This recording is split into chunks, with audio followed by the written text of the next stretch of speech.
Have you ever looked at certain leaders or maybe companies and just wondered, why do they inspire such intense loyalty, such fierce action? Yeah, while others, even with, great products, they just don't seem to connect on that same level. Right. It often feels like it's something deeper than just what they're selling or doing. It really does. There's this kind of magnetic pull some organizations have. People aren't just customers, they're almost believers. Exactly. And that magnetic quality, that's what we're digging into today. We're doing a deep dive into Simon Sinek's book, Start With Why: How Great Leaders Inspire Everyone to Take Action.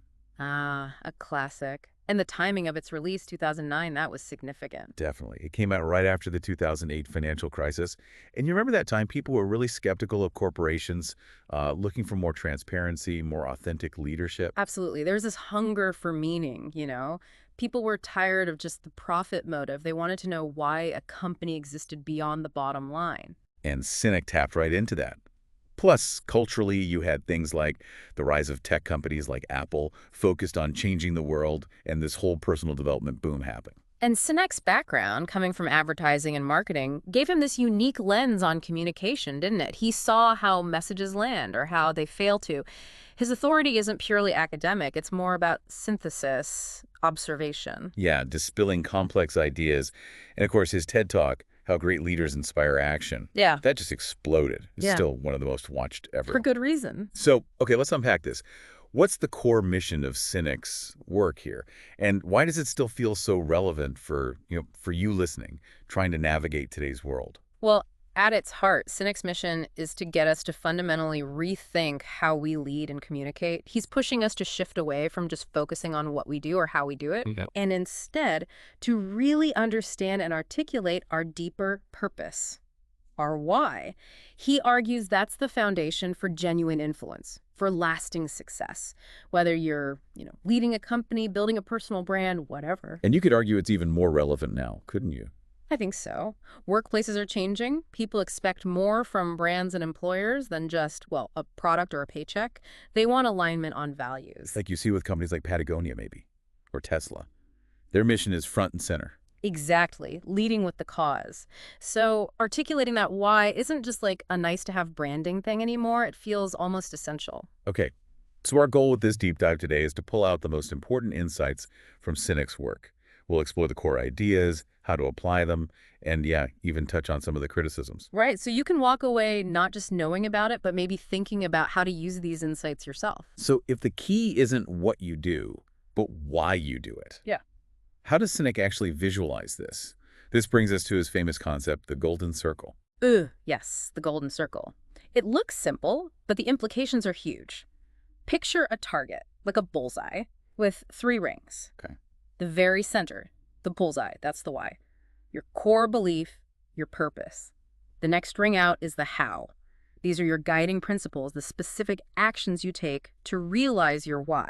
And the outermost ring? That's the what? The Yeah. results of those actions, the products you sell, the services you offer, your job title. Right. And Sinek's big point is that most people and organizations communicate from the outside in. Exactly. They start with what they do. We sell computers. Then maybe how they do it. They're user-friendly and beautifully designed, and very rarely do they get to why they do it. And that approach speaks mostly to the logical part of our brain, right?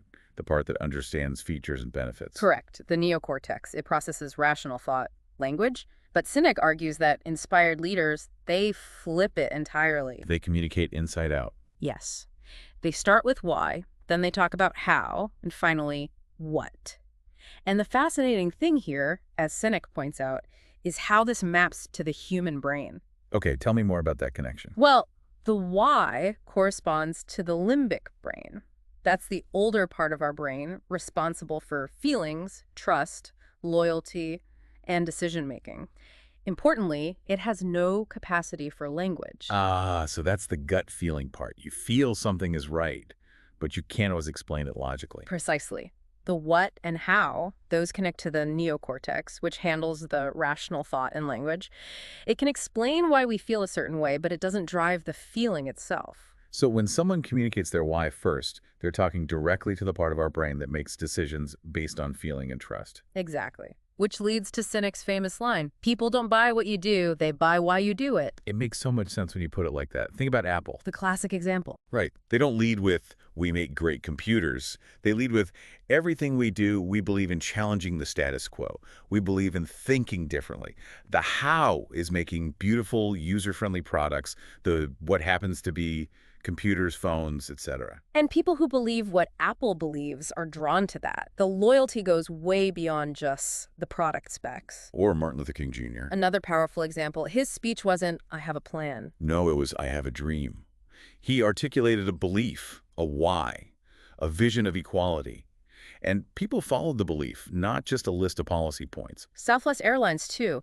Their initial why was about democratizing air travel, making it accessible. That purpose drove their entire their operational model, their culture, and it built incredible loyalty. So if you're listening, the big takeaway from the Golden Circle is maybe. Stop leading with just facts and features. Try starting with the belief, the purpose, the why. It really can change how you connect, whether it's in a presentation, a team meeting, or even just a conversation. It shifts things from being purely transactional To being transformational. Okay, so understanding the why in the Golden Circle is one thing, but here's where it gets really interesting, right? Sinek doesn't just give us a concept. He offers a kind of blueprint for how to actually live the why. Yeah, this is where we move from the idea to the practice. If we connect this to the bigger picture, this is about transforming that abstract why into something tangible, into daily actions. He really emphasizes three key things here: clarity, discipline, and consistency. Okay, let's break those down. Clarity of why, that's the first step, obviously. Really getting crystal clear on what your core purpose or belief actually is. Right. Why do you or your organization exist beyond the obvious functional stuff? What's the driving motivation? Then there's discipline and how. This means making sure your actions, your strategies, your processes, your culture, everything aligns with that why. It's not enough just to state your why. You have to actively build the how around it. Your values need to be reflected in your actions. And the third part is consistency in what?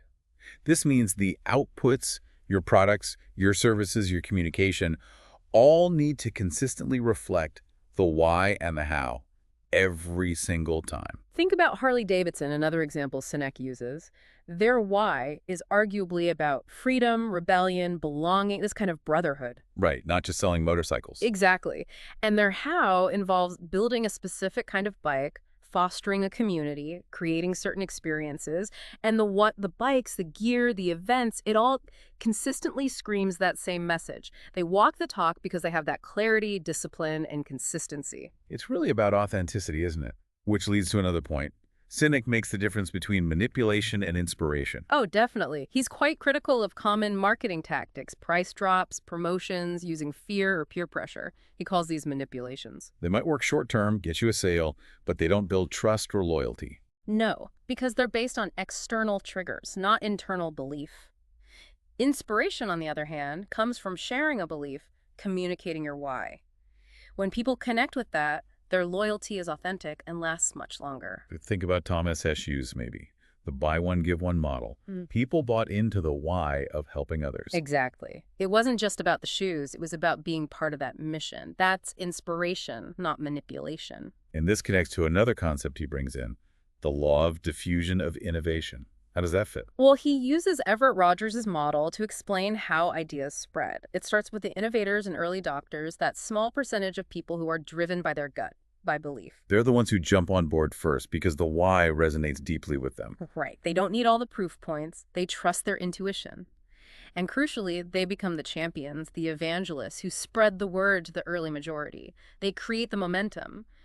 Sinek says you don't aim for the mass market first. You aim for those early believers who share your why. So you ignite the core group, and they carry the message outwards. That makes sense. And this principle extends directly into leadership and team building. Sinek argues passionately that you should hire and lead based on why alignment, not just skills. So hire people who believe what you believe. Primarily, yes. Skills can often be taught, but belief, that fundamental alignment with the purpose, that's much harder to instill. When employees connect with the organization's why, they're naturally more motivated, more engaged, more willing to go the extra mile. Because they feel like they're part of something meaningful, not just doing a job. Exactly. And this fosters what he calls the circle of safety. When people feel they belong, that they're trusted, that they're united by a common cause, they feel safe. And that safety allows them to take risks, to be vulnerable, to innovate. Precisely. It creates an environment where people can perform at their best because they're not constantly watching their backs. Trust is built on that shared belief, that shared why. Okay, so these are powerful concepts. Clarity, discipline, consistency. Inspiration over manipulation. Focusing on the early adopters. Hiring for belief. Creating safety. But for you listening, how do you actually start applying this? Yeah. It can feel a bit big. It can. But there are practical ways to start. One exercise Sinek suggests, or at least implies, is a why discovery exercise. Right. I remember trying something like this. It involves looking back, doesn't it? Yeah, reflecting on experiences in your life or career that were particularly meaningful or fulfilling, times when you felt truly alive or impactful, and then looking for common themes or values across those experiences. What was the driving force? What belief was underlying those moments? Exactly. And then trying to distill that down into a single sentence, your why statement to Mm. your contribution, so that impact, it takes time and reflection. It's not always easy. No, definitely not. But it can be incredibly clarifying. Hmm. And once you have a sense of your why, you can use that golden circle mapping we talked about. Right. Actually draw it out. Put your why in the center. Then articulate the how, the principles or actions that bring it to life, and then the tangible results. For yourself, for a project, maybe even for your team. It helps you see if everything's actually aligned. Are your actions truly serving your purpose? And that leads naturally to purpose-driven decision-making. Start evaluating your choices, big and small, to the lens of your why. Does this task, this meeting, this project actually move you closer to fulfilling your purpose, or is it a distraction? It helps filter out the noise. It does. And finally, it comes back to that consistency in actions, your daily behaviors, how you communicate, how you show up. It all needs to reinforce your why. That's how you build personal integrity and earn trust. It's about the walk matching the talk consistently. Okay, so we've covered the core ideas, the applications. Yeah. But like any influential framework, start with why, isn't without its nuances, maybe even some criticisms or questions it raises. Mhm. It's important to look at those too, right? Absolutely. Critical thinking is key. How do we apply this powerful framework realistically? One point people sometimes bring up is the elusive nature of discovering the why. Meaning it sounds great, but actually finding it can be hard. Yeah. Sinek emphasizes its importance, but the book offers maybe less concrete step-by-step guidance on how to unearth it, especially for a large, complex organization or maybe a leadership team that isn't already aligned. It can feel a bit aspirational sometimes. That's a fair point. It often requires significant introspection or maybe even external facilitation to really nail down a meaningful why. Another question is about universal applicability. Sinek uses these really powerful outlier examples: Apple, MLK, the Wright brothers, amazing stories. But does the model apply equally well everywhere? That's the question. Is it as readily applicable in, say, a highly commoditized industry or a small business just struggling to survive day to day? Can focusing intensely on why feel a bit naive, maybe, when the immediate pressure is just hitting targets? Right. When the what's and how are demanding all your attention just to keep the lights on.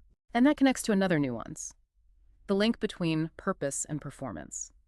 The book strongly implies that a clear why leads to success. Which it often does, presumably. Presumably, but what if you have a powerful why, but what your product is actually flawed, or how your strategy is fundamentally broken? Can a great why save a failing business on its own? Probably not. It feels more like an amplifier for something already fundamentally sound, rather than a magic fix. I think that's a good way to put it. It's not a substitute for competence in the what and how. And then there's the question of the evolution of why. How does it change over time? Or should it change? Right. Industries shift, markets change. How does an organization's core purpose adapt in dynamic environments without losing its authenticity?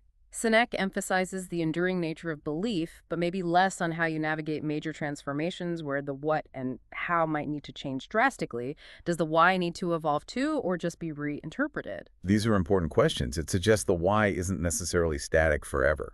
Exactly. And these points aren't really weaknesses of the core idea, I don't think. They're more like invitations to think deeper, to apply the why principle intelligently, realistically within your own context. Using it as a compass, like you said earlier, not a rigid map that ignores the actual ground you're walking on. Precisely. So wrapping this up, this deep dive into start with why. Yeah. It really feels like it does more than just offer a business strategy. It's almost a fundamental reorientation. It really is. It shifts the focus from outcomes to purpose, from managing to inspiring. Sinek is challenging us to lead from that inner core of belief. And he challenges those traditional metrics of success too, doesn't he? Profit, numbers. Uh, He sees those as results, not the driving force. Right. The real measure of impact, he suggests, is things like loyalty, connection, lasting influence, things that grow organically from that shared why. It's about building a tribe, not just collecting customers. This deep dive really shows that Sinek's work is more than just a book. It's a strategic framework for, well, truly transformational leadership. Couldn't agree more. So maybe the final thought for you listening is this. In a world that so often prioritizes the what's the efficiency, the output Sinek forces us to ask about the why first.